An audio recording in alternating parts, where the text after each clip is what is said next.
Osmanët lëvizin. Në fillim Isaku me trupat e tij, pasi ai duhej të kryente rrugën më të gjatë.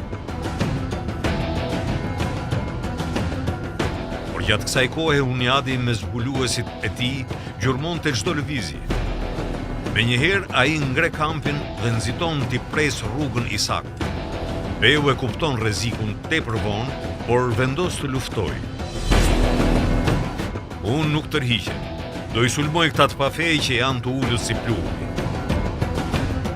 Huniadi lëviz poshtë për të ndeshur me të dytin, por Turhanbeu dërgon zbuluesit e tij. Ai kupton se plani po shpërbëhet dhe zbrapset. Qazimi, pasi pa se askush nuk kishte mbërritur, vepron njësoj. Me një ushtri të mposhtur dhe 2 në tërheqje, Huniadi e lën ishin fitimtar dhe vendos të konsolidojë forcat në Aleksinak.